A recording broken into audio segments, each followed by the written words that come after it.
Beta code international overseas విదేశీ వ్యవహారాల మంత్రిత్వ శాఖ కేంద్ర ప్రభుత్వంచే అనుమతి పొందిన సంస్థ. బీటా కోడ్ ఇంటర్నేషనల్ ఓవర్సీస్ వెళ్ళు చిరునామా కేపీహెచ్బీ మెట్రో స్టేషన్ నుండి కూకట్పల్లి వెళ్ళు దారిలో మెట్రో పిల్లర్ నంబర్ 769 దగ్గర హ్యాంగ్అవుట్ కాఫీ షాప్ పైన మొదటి అంతస్తులో ప్లాట్ నంబర్ 102లో. నమస్తే, welcome to metro TV.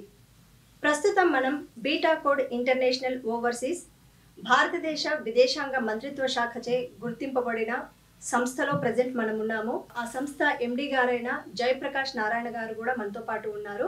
So ఈ సంస్థ గురించిన మరిన్ని విషయాలు ఎలా ఏంటి అనేది మనం సార్ మాటల్లో తెలుసుకునే ప్రయత్నం చేద్దాం. నమస్కారం సార్. నమస్కారం అమ్మ. సార్, ఇప్పుడు బీటా కోడ్ ఇంటర్నేషనల్ ఓవర్సీస్ సంస్థ అనేది మీరు నడుపుతున్నారు ప్రజెంట్.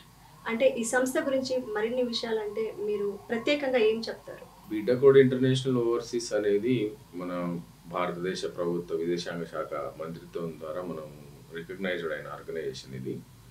మేము ఈ సంస్థ ద్వారా ప్రపంచవ్యాప్తంగా ఒక 18 దేశాలకి మ్యాన్ పవర్ అంటే టెక్నికల్, నాన్ టెక్నికల్ స్కిల్ పీపుల్ని పంపిస్తూ ఉంటాం.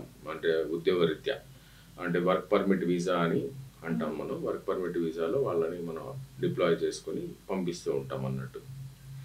Right sir. ఎందుకంటే చాలా మంది అంటే అబ్రాడ్ వెళ్ళి జాబ్ చేయాలి, మంచిగా సంపాదించాలి, లైఫ్లో సెటిల్ అవ్వాలనే ఆశలతోటే వస్తారు. సో ఎన్నో కళలతోటి వస్తారు. సో అలాంటి వారికి అక్కడ జాబ్ పొందాలంటే ఎటువంటి అర్హతలు ఉండాలంటారు? ఇప్పుడు ప్రస్తుతం అయితే ఆ విదేశాలలో చాలా మందికి ఎక్స్పెక్టేషన్స్ ఉంటాయి. సాఫ్ట్వేర్ క్యాండిడేట్స్ కానీ, మన ఈ ఇంజనీర్స్ కానీ, సివిల్ ఇంజనీర్స్ కానీ, మెకానికల్ ఇంజనీర్స్, డాక్టర్స్, నర్సెస్, ఇలా చాలా variation. Even though blue colour జాబ్స్లో ప్లంబర్స్ కానీ, మేషన్స్, ఎలక్ట్రీషియన్స్, కార్పెంటర్స్, చాలా ఉద్యోగాలు అవైలబిలిటీలో ఉంటాయి. ఇక్కడ మన ఇండియన్ గవర్నమెంట్ రూల్స్ ప్రకారం అయితే మేము పంపించేటప్పుడు వాళ్ళ యొక్క education background, technical skill, ITI చేశారా లేదా, వాళ్ళకి ఆ రంగంలో ఎక్స్పీరియన్స్ ఉందా, ఆ ఎక్స్పీరియన్స్ పరంగా వాళ్ళు ఎన్ని రోజులు అక్కడ మేము వర్క్ ఇప్పించగలుగుతాము, వాళ్ళ ఏజ్ బ్యాక్గ్రౌండ్ ఏంటి, తర్వాత మనకి వాళ్ళు అక్కడికి వెళ్ళిన తర్వాత స్టెబుల్గా ఆ వాతావరణానికి ఉండగలుగుతారా, అనుభవం ఉన్న వాళ్ళకు ముందు వెళ్ళి వచ్చిన వాళ్ళ అనుభవం ఉన్న వాళ్ళకు ఒక రకంగా ఉంటుంది. కొత్తగా వెళ్ళే వాళ్ళకి మేము ప్రతిదీ కూడా బిట్ టు బిట్ ఎక్స్ప్లెనేషన్ చేస్తాం. ఎన్ని సంవత్సరాల కాంట్రాక్ట్ ఎట్లా ఉంటుంది, ఫుడ్ ఎలా ఉంటుంది, అకామిడేషన్ ఎలా ఇస్తారు, ఎన్ని వర్కింగ్ అవర్స్ ఉంటాయి, ఏజ్ ఎంత ఉండాలి, లిమిటేషన్ ఆఫ్ ఏజ్, వాళ్ళకి శాలరీ ఎంత వస్తుంది, ఒకవేళ ఏదన్నా హాస్పిటల్ హెల్త్ పరంగా హాస్పిటల్స్ ఉంటే ఇష్యూస్ వస్తే ఎలా డీల్ చేయాలి, కంపెనీస్తో ఎలా మాట్లాడాలి, ఇవన్నీ మేము చాలా కూలంకషంగా వాటి మీద అవగాహన తీసుకున్న తర్వాతనే ఒక మనిషిని మనము అబ్రాడ్కి పంపించడం అనేది జరుగుతుంటుంది. ఈ సంస్థ జర్నీ, ఇక మీ జర్నీ ఎలా స్టార్ట్ అయిందంటారు? మేము ఈ ఆర్గనైజేషన్ యాక్చువల్లీ మాకు 99లో వ్యవస్థను స్టార్ట్ చేసినాం మేము. అప్పుడు లోకల్ జాబ్స్ హైదరాబాద్లో మాకు 6000+ కంపెనీస్తో టైఅప్ ఉంది. ఆ టైఅప్లో మేము కొన్ని వందల మంది నిరుద్యోగులకు ఉద్యోగాలు కల్పించినాం. చాలామంది రెగ్యులర్గా ఒక 500 మెంబర్స్ ఎవ్రీ వరంగల్, కరీంనగర్, నిజామాబాద్, మహబూబ్ నగర్ నుంచి అట్లా రెగ్యులర్గా వచ్చేవాళ్ళు మా దగ్గరికి. సో వాళ్ళకి అప్పుడప్పుడే కంపెనీస్ ముందు షెడ్యూల్ ప్రకారం కంపెనీస్ని స్టార్ట్ చేసుకోవడము, వాళ్ళకి మేము ప్లేస్మెంట్ ఇచ్చేయడం, అట్లా చాలా సక్సెస్ఫుల్గా మేము రన్ చేసాం వ్యవస్థని. 2011 నుంచి మేము అబ్రాడ్ ఆర్గనైజేషన్స్కి వచ్చాము. అబ్రాడ్ ఆర్గనైజేషన్స్లో మాకు ఫస్ట్ ఫార్మోస్ట్గా సౌత్ ఆఫ్రికా కంపెనీస్తో టైఅప్ అయింది. సౌత్ ఆఫ్రికా కంపెనీస్ అంటే ఇండియన్ ఆరిజిన్ వాళ్ళు అక్కడికి వెళ్ళేసేసి సౌత్ ఆఫ్రికా, ఉగాండా, మాలి, క్యామరూన్, జాంబియా, టాంజానియా అలాంటి దేశాలలో చాలా ఇండస్ట్రీస్ ఎస్టాబ్లిష్ చేశారు వాళ్ళు. అది లిక్కర్ మ్యానుఫ్యాక్చరింగ్ కానీ, ఫుడ్ బెవరేజెస్ ఇండస్ట్రీస్. వాళ్ళతో మాకు ఒప్పందాలు కుదిరిన తర్వాత మేము ఇక్కడ నుంచి మ్యాన్ పవర్ని పంపించడం స్టార్ట్ చేసాం. స్టార్టింగ్లో మార్కెటింగ్ పంపించాం. మార్కెటింగ్ బేసిక్గా మన ఇండియన్ పిల్లలు వెళ్ళే వాళ్ళు 3 years కాంట్రాక్ట్ కోసం ఫుడ్, అకామిడేషన్, మెడికల్, హెల్త్ పరంగా అన్ని కంపెనీ మాకు సపోర్ట్ ఇచ్చేది. ఆ తర్వాత అకౌంటెంట్స్ని, ఆ తర్వాత లిక్కర్ మ్యానుఫ్యాక్చరింగ్ యూనిట్లో బ్లెండర్స్ని పంపించాము ఎక్కువగా. అంటే లిక్కర్ మ్యానుఫ్యాక్చరింగ్లో కాంబినేషన్ ఆఫ్ కెమికల్స్ని చూసుకొని ఆ బ్లెండింగ్ చేస్తుంటారు వాళ్ళు. సో అలాంటి కంపెనీస్తో టైఅప్ అవుతూ ఒక 100 మందిని పంపించాము. ఆ తర్వాత వెస్ట్ ఆఫ్రికాతో టైఅప్ అయింది మాకు. వెస్ట్ ఆఫ్రికాలో అంగోలా కంట్రీ, లువాండా సిటీకి మేము ఎక్కువ మందిని పంపించాం. వీళ్ళు ఈ కంపెనీ ఓనర్స్ కూడా చాలా వ్యక్తిగతంగా మాకు పరిచయం అయిన వాళ్ళు. మరియు వాళ్ళ కంపెనీకి మా దగ్గర నుంచి చాలామంది రిక్రూట్మెంట్ తీసుకున్నారు వాళ్ళు.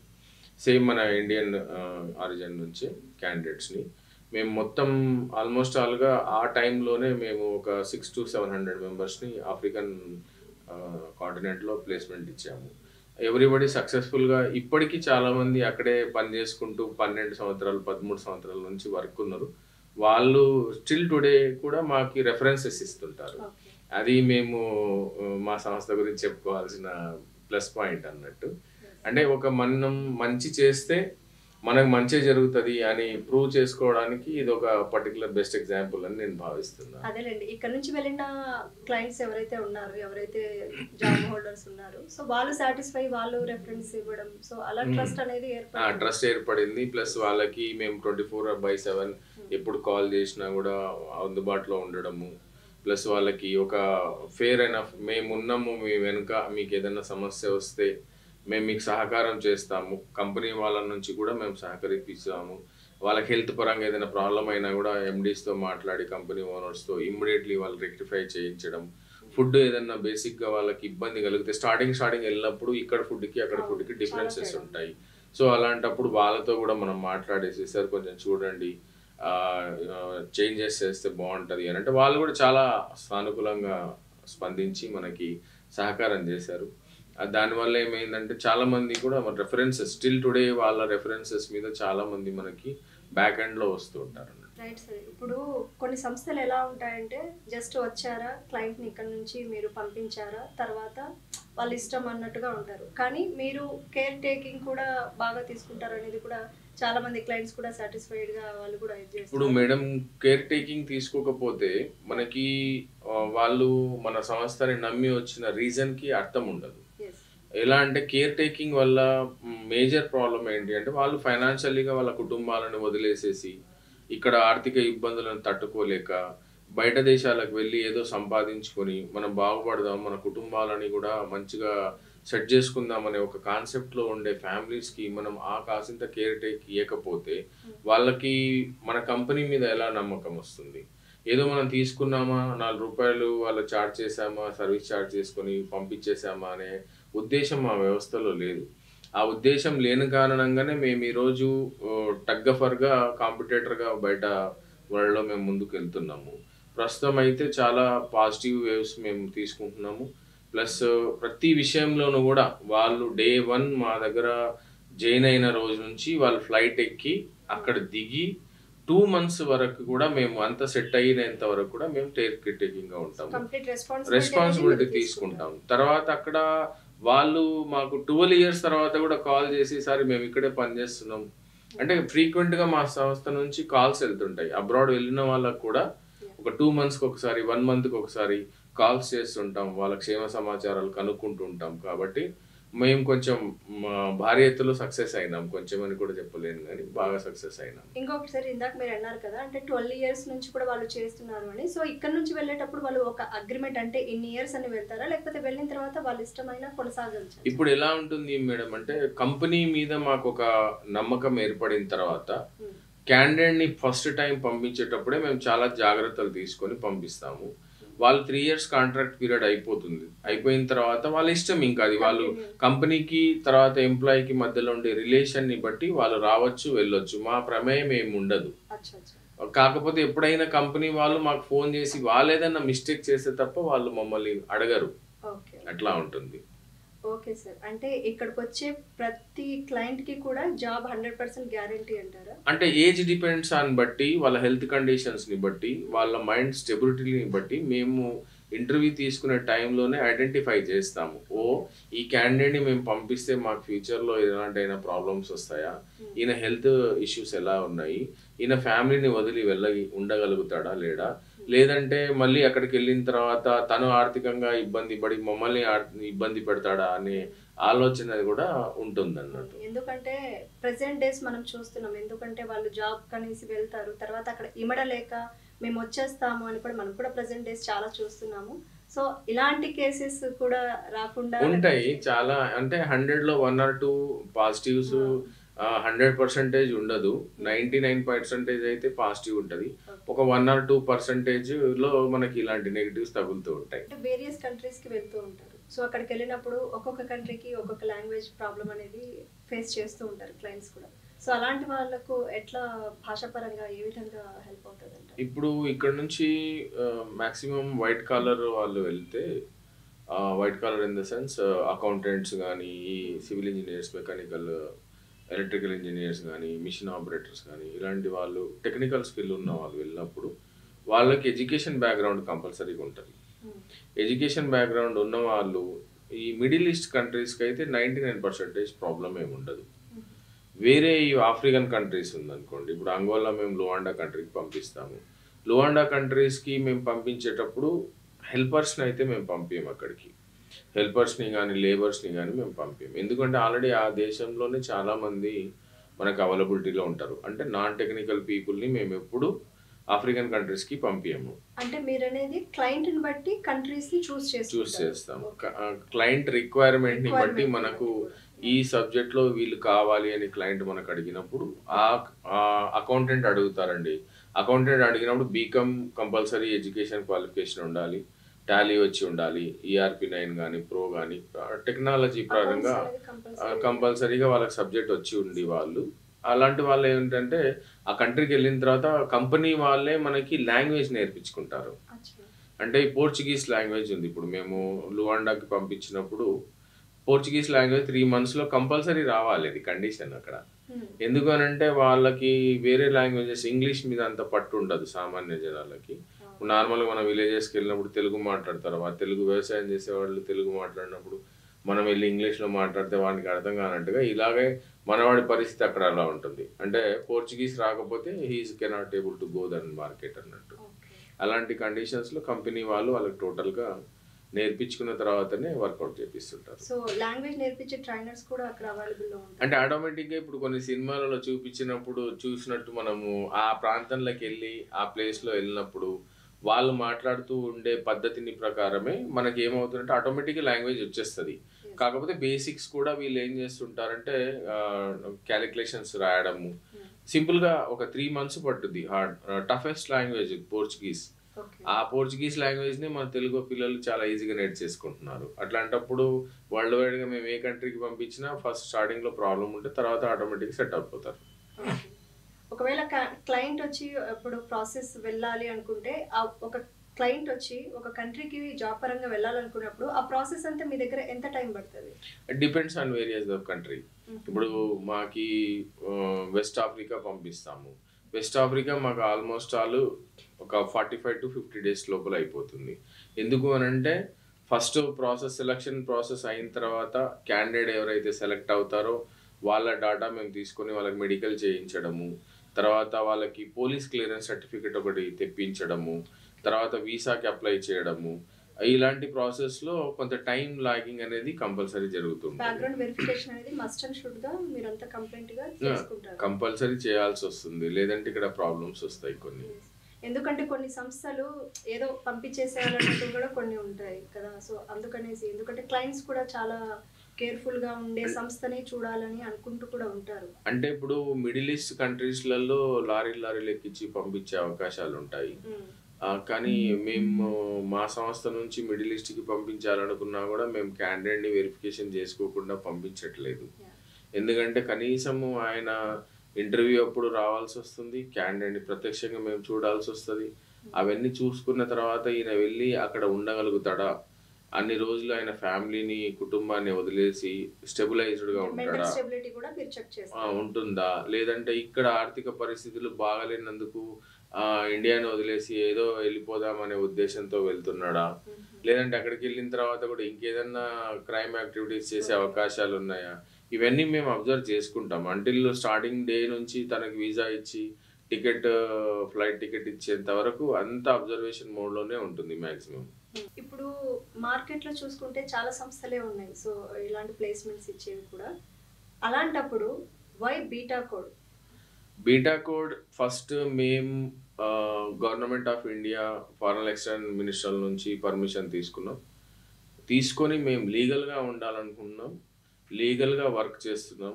ప్లస్ ఒక క్యాండిడేట్ని మేము అబ్రాడ్ పంపిస్తున్నాము అంటే ఆ క్యాండిడేట్ యొక్క ఫ్యామిలీ బ్యాక్గ్రౌండ్లో ఏ ప్రాబ్లం ఉంది, మన కుటుంబంలోనే అలాంటి ప్రాబ్లం ఉంటే మనం ఎంత జాగ్రత్తగా అయితే విదేశాలకి వెళ్ళాలనుకుంటున్నామో అంతకంటే ఎక్కువ జాగ్రత్త మేము తీసుకుంటున్నాం ఇక్కడ మా దగ్గర.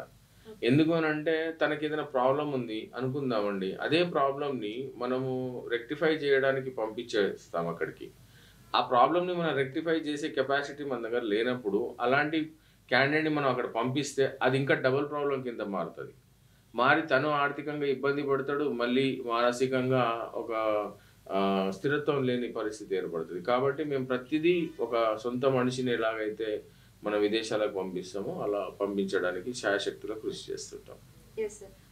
ఇప్పుడు క్లయింట్ వెళ్ళారు అక్కడికి, అక్కడ సెటిల్ అయిపోయారు, జాబ్లో ఉన్నారు. సో గోయింగ్ అంటే మంచిగా ఉన్న రోజులు బాగానే ఉంటుంది. సో ఏదైనా ప్రాబ్లం వచ్చినప్పుడు మీరు క్లయింట్ తరఫున మీరు ఎంతవరకు దాన్ని ఏమంటారు, మీరు ఎంతవరకు బాధ్యత తీసుకుంటారు, ఎంతవరకు మీరు సపోర్ట్గా కూడా ఉంటారు?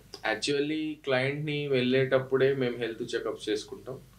ఈ మధ్యలో మేము చాలా ప్రికాషియస్గా పంపిస్తున్నాం.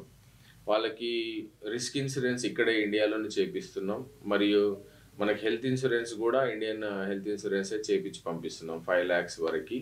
ఎందుకు అని అంటే చెప్పలేము, అక్కడికి వెళ్ళిన తర్వాత ఏదన్నా జరగకూడదు, ఏదైనా సందర్భానుసారం జరిగిందనుకోండి, వాళ్ళ కుటుంబము ఆర్థికంగా ఇబ్బంది పడకూడదు, ప్లస్ తనకి ఎలాంటి ఇబ్బంది కలగకుండా మేము మా ప్రయత్నాలు శాయశక్తిలో చేస్తాం. Right sir. ఇప్పటి వరకు మీరు చెప్పారు అంటే మిడిల్ ఈస్ట్ కంట్రీస్కి పంపించాం, ఇంకా కొన్ని కంట్రీస్కి పంపించామన్నారు. సో ఇప్పటి వరకు పంపించిన కంట్రీస్ కాకుండా ఇంకా ఫ్యూచర్లో తర్వాత ఏ కంట్రీస్కి కూడా మీ ప్లానింగ్ ఉంది? మేము ప్రస్తుతం అగ్రిమెంట్ అయిన కంపెనీస్, మాకు రెగ్యులర్గా ఉన్న కంపెనీస్ సౌత్ ఆఫ్రికా ఉంది, వెస్ట్ ఆఫ్రికా ఉంది, మిడిల్ ఈస్ట్ కంట్రీస్తో ప్లాన్ చేస్తున్నాం. ప్లాన్ అయిపోయింది అది ఆల్రెడీ. ఇప్పుడు యూరోపియన్ కంట్రీస్ మీద మేము ఎక్కువ ఫోకస్ చేస్తున్నాం. అంటే ఈవెన్ దో మిడిల్ ఈస్ట్ కంట్రీస్కి పంపించిన బ్లూ కాలర్ జాబ్స్లో అయితే మాక్సిమం 32, 40, 50, 60,000 వరకే తను ఎర్న్ చేయగలుగుతున్నాడు. చాలామంది క్లయింట్స్ మమ్మల్ని ఈ మధ్యలో రిక్వెస్ట్ చేయడం ఏం జరుగుతుందంటే, సార్ మాకు మీరు ఖచ్చితంగా కనీసము అబోవ్ 1 lakh వచ్చే ప్యాకేజెస్ ఏమన్నా ఉంటే దయచేసి చేయండి, మాకు సపోర్ట్గా ఉంటుంది అని రిక్వెస్ట్ మీద ఉంటే మేము ఈ మధ్యలో మన యూరోపియన్ కంట్రీస్తో టైఅప్ కావడానికి ఫుల్ ఫ్లెడ్జ్గా ప్రాసెస్ స్టార్ట్ అయ్యింది. అది ఆల్రెడీ 90% కంప్లీట్ స్టేజ్లో ఉంది. మాకు ఒక క్లారిటీ వచ్చిన తర్వాత అప్పుడు మేము మా క్లయింట్స్ని యూరోప్ కంట్రీస్కి పంపించడానికి బాగా ఇంట్రెస్ట్ చూపిస్తున్నాము. Right sir. ఇంకా అదే విధంగా చూసుకుంటే కొత్తగా ఇంకా వేరే కంట్రీస్కి ఎలా ఉంటుంది, అక్కడ మార్కెట్, అక్కడ సిచ్యువేషన్స్ ఎలా ఉంటాయి అనే దాని మీద కూడా మీరు డిపెండ్ ఈ అంశాలని తీసుకుంటారా? అంటే ఇప్పుడు మనం ఏదైనా దేశాన్ని పంపిద్దాం అనుకుంటున్నాం అనుకోండి, ప్రస్తుతం ముందు మాకు సాటిస్ఫాక్షన్ ఉండాలి.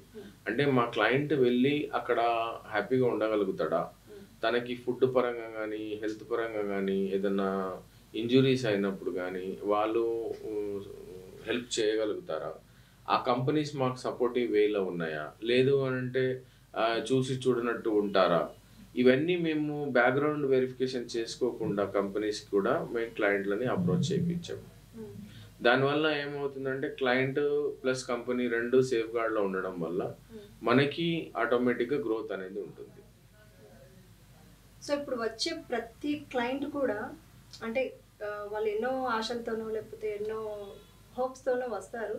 అంటే కొంతమంది వచ్చి వెళ్ళగలిగే స్థితిలో కూడా ఉండి, అంటే వాళ్ళు ఇక్కడ మీ ఇన్స్టిట్యూషన్లోనే మీ సంస్థలోనే సాటిస్ఫై అవ్వలేక వెనుదిరిగే ఛాన్సెస్, అలాంటి కేసెస్ ఏమైనా ఉంటాయా? 100లో 1 or 2 ఉంటాయండి. ఎందుకు ఉంటాయంటే మన దగ్గర ఉన్నది మాత్రమే మనం చూపించగలుగుతాం. అంతేగాని నాకు లండన్లో ప్రైమ్ మినిస్టర్ పోస్ట్ ఇప్పిమంటే మనం ఇప్పిలేం కదా. అంటే ఏంటి నా ఉద్దేశము, ఒక మనిషికి ఏ అర్హత ఉంది, ఆ అర్హతకు తగ్గట్టుగా తను చేయగలుగుతాడా, తన శరీరం కూడా సహకరించగలుగుతుందా, ఆ పనిని ఈయన ఎంత టెక్నికల్గా చేయగలుగుతాడు, ఈయన టెక్నికల్ బ్యాక్గ్రౌండ్ ఏముంది, క్వాలిఫికేషన్స్ ఏమున్నాయి, మేము పంపించే ప్లేస్లో ఉండే జాబ్ డిస్క్రిప్షన్ ఏముంది, కంపెనీ ఏమడుగుతుంది, క్యాండిడేట్ ఏం చేయగలుగుతాడు, ఇది చూసుకుంటాం. నాకు ఇంట్లో ప్రాబ్లమ్స్ ఉన్నాయి 100, నాకు సొల్యూషన్ కావాలి అని అంటే దానికి మన దగ్గర సమాధానం ఉండదు. నేను ఓ ఇల్లు కట్టాను, నాకు ₹1,00,000 అప్పు అయిందండి, నేను వెళ్ళంగానే 4 రోజులలో ఆ ₹1,00,000 తీరిపోవాలి 6 నెలల్లో అంటే అది ఎలా అవుతుంది? అది అయ్యే పని కాదు. సో కొన్ని జరుగుతుంటాయి. అంటే ఆల్మోస్ట్ ఆల్ 100కి ఒకటో రెండో కేసెస్ అలా వస్తుంటాయి. అలాంటి వాళ్ళు మళ్ళీ వెళ్తారు, మళ్ళీ వస్తారు రియలైజ్ అయ్యి. అప్పటి వరకు మేము చూస్తామన్నట్టు. మళ్ళీ అలాంటి వాళ్ళు కూడా వస్తూ పోతూ ఉంటారు కామన్గా. అది రైట్ సార్. ఇప్పుడు ఈ సంస్థ అనేది బీటా కోడ్ ఇంటర్నేషనల్ ఓవర్సీస్ సంస్థ మనకు హైదరాబాద్లో హెడ్ ఆఫీస్గా ఉంది. సో దీని బ్రాంచెస్ కూడా మీరు ఏమైనా విస్తరించే ప్రయత్నాలు? ప్రస్తుతము మేము ఫోకస్డ్గా ఒక ఆర్గనైజేషన్ మీద నుంచి ఇండియా లెవెల్లో స్ప్రెడ్ చేద్దామని ప్లాన్లో ఉన్నాము. అయితే దీనికి కొంత టైం పట్టొచ్చు. మేము కూడా స్టాఫ్ని కొంత ప్రాసెస్ ప్రకారం వెళ్ళాల్సి వస్తుంది. మళ్ళీ మేము గవర్నమెంట్ ఆఫ్ ఇండియాకి అప్పీల్ చేసుకొని ఆ ప్లేసెస్లో మాకు పర్మిషన్ వచ్చిన తర్వాత మేము స్ప్రెడ్ చేద్దామని ఖచ్చితంగా ప్లాన్ చేస్తున్నాం. Right sir. Me plans and future views అన్ని సక్సెస్ అవ్వాలని కోరుకుంటున్నాం. అదేవిధంగా చాలామంది, ఎందుకంటే ఓరల్గా కూడా కొంచెం పబ్లిసిటీ వెళ్ళొచ్చు, ఎందుకంటే బీటా కోడ్ ఓవర్సీస్ గురించి. సో కొత్తగా అంటే ఇప్పుడు ఏంటంటే ఇంటర్నెట్ అనేది చాలా ఇది ఉంది. సో వెళ్ళాలనుకునే వాళ్ళు సోషల్ మీడియాలో కూడా సెర్చ్ చేస్తూ ఉంటారు. సో అలా సోషల్ మీడియాలో ఈ సంస్థ గురించి సెర్చ్ చేయాలంటే ఎలా ఉంటుంది దీనికి సంబంధించి? ఇప్పుడు చాలా మంది ఈజీ వే ఏమైంది, ఒకప్పుడేమో న్యూస్ పేపర్స్, టీవీ ఛానల్స్ వాటిని అప్రోచ్ అయ్యేవాళ్ళు. ఇప్పుడు చేతిలో ఫోన్ ఉండేసరికి సోషల్ మీడియాలో అందరూ మూమెంట్ ఇస్తున్నారు. పెద్ద మ్యాటర్ ఏం కాదు. కాకపోతే మా రిక్వెస్ట్ ఏంటి అంటే, ఎవరైనా క్లయింట్ అబ్రాడ్ వెళ్ళాలి అనుకుంటున్న వాళ్ళు ఇండియన్ గవర్నమెంట్ ఆఫ్ అప్రూవల్ ఉందా లేదా ముందు చెక్ చేసుకోండి. చెక్ చేసుకున్న తర్వాత వాళ్ళు ఎన్నో నియమ నిబంధనలు పెట్టిన తర్వాతనే ఎక్స్టర్నల్ అఫైర్స్ మినిస్టర్ వాళ్ళు మనకు లైసెన్స్ ఇస్తారు. ఆ లైసెన్స్ లేని ఏ క్యాండిడేట్ని కూడా మీరు అప్రోచ్ కావాల్సిన అవసరం లేదు. ఐదర్ అది లోకల్లో చాలా ఆర్గనైజేషన్స్ ఉంటాయి. చాలామంది ఏం చేస్తున్నారు, తక్కువ టైంలో ఎక్కువ జీతం వస్తుందని చెప్పి ఆశ చూపించి డిఫరెంట్ మీడియాస్లలో వాళ్ళు యాడ్స్ ఇచ్చేసేసి చాలామందిని చీట్ చేస్తున్నారు. వెళ్ళే ముందు మీరు కూడా ఒకటి గుర్తుపెట్టుకోవాల్సిన విషయం ఏంటంటే, మేము ఆ జాబ్కి వెళ్ళిన తర్వాత ఆ జాబ్ మాకు సరిపోతుందా, మేము అక్కడ సస్టైన్ అవుతామా, మాకు వాతావరణ విషయాలు ఏమున్నాయి, ఆరోగ్యపరమైన విషయాలు ఏమొస్తాయి, ఇక్కడ ఇండియాలో ఉంటే మేము ఎలా ఉన్నాము, అక్కడ కూడా వెళ్తే ఫుడ్ మారుతుంది, ఎన్విరాన్మెంట్ మారుతుంది, ఫ్రెండ్స్ ఉండరు, లొకేషన్స్ ఉండవు. ఇండియాలో తప్ప బయట దేశాలకు వెళ్ళినప్పుడు మనీ తప్ప వేరేది ఏమీ ఉండదు. ఎంటర్టైన్మెంట్ కూడా అక్కడ సామాన్యంగానే ఉంటుంది. అది ఫోన్ ఎంటర్టైన్మెంట్ మ్యాక్సిమం. మనీ కాన్సన్ట్రేషన్గా చేసిన వాళ్ళు పని గురించి ఆలోచిస్తారు, ఎంటర్టైన్మెంట్ గురించి అయితే ఆలోచించారు. ఇలాంటి సందర్భాలు చాలా జరుగుతుంటాయి. కాబట్టి నేను అందరికీ అప్పీల్ చేసేది ఏంటంటే, గవర్నమెంట్ ఆఫ్ ఇండియా నుంచి అప్రూవల్ అయిన ఆర్గనైజేషన్స్కి మాత్రమే మీరు అప్రోచ్ అయ్యి అంతా కరెక్ట్గా ఉన్న దాని దగ్గరనే మీరు అప్లికేషన్ పెట్టి మీ ఫ్యూచర్ని మీరు వెతుక్కోవచ్చు అని కోరుకుంటున్నాను. ఇప్పుడు సోషల్ మీడియాలో సెర్చ్ చేసేటప్పుడు క్లయింట్స్ చాలామంది ఒక ఇన్ఫర్మేషన్ గురించి సెర్చ్ చేస్తూ ఉంటారు. అంటే ఏ సంస్థ మంచిది, ఏది ఎట్లా ఉంది, ఏది ఎక్కువ తొందరగా ప్రాసెస్ స్పీడప్ చేస్తుంది అని. అదేవిధంగా ఒక క్లయింట్ ఒక సంస్థ గురించి సెర్చ్ చేయాలి అంటే బేసిక్ ఇన్ఫర్మేషన్ అనేది ఉంటుంది. సో ఆ బేసిక్స్ ఇన్ఫర్మేషన్ ఎటువంటి కాన్సెప్ట్లు ఉంటాయి, అంటే దేని మీద కాన్సన్ట్రేట్ చేయాలి? నవేడేస్ యూత్ అంతా టెక్నాలజీని బేస్ చేసుకొని సర్వైవ్ అవుతున్నారు. వీళ్ళు ఏం చేస్తారంటే గూగుల్లో కానీ, యూట్యూబ్లో కానీ, ఇన్స్టాగ్రామ్లలో, ఫేస్బుక్లలో వాటిలలో బాగా సర్చింగ్ ప్లస్ రేటింగ్, ఎవరు మంచి రేటింగ్ ఉన్నదని చూస్తుంటారు అన్నట్టు.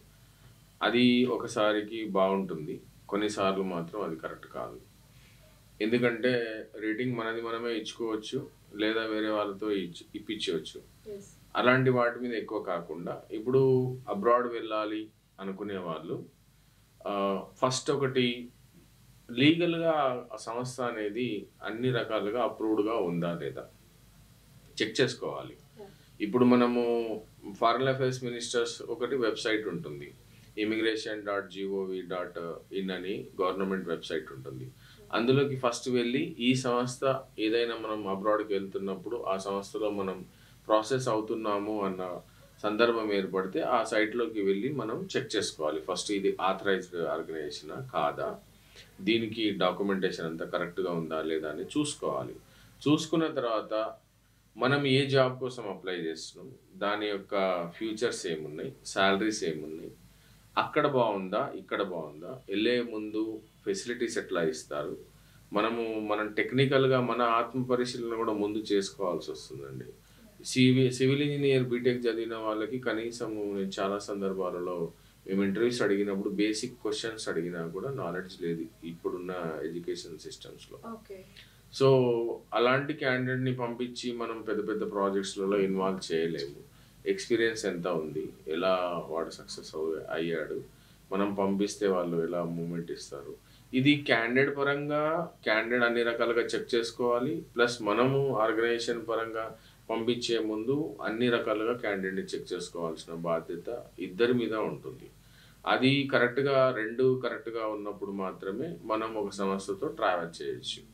సో ఫ్రెషర్స్ వెళ్ళేటప్పుడు బేసిక్ సబ్జెక్ట్ నాలెడ్జ్ అనేది must and should. Subject knowledge అనేది కూడా మనకి ఇక్కడ ఉండాలి. సబ్జెక్ట్ లేకపోతే ఇప్పుడు మేము అకౌంటెంట్ జాబ్ కోసం పంపించే క్యాండిడేట్కి అకౌంట్స్ మీద అవగాహన లేకపోతే మనం అక్కడికి పంపించి ఉపయోగం ఉండదు కదా.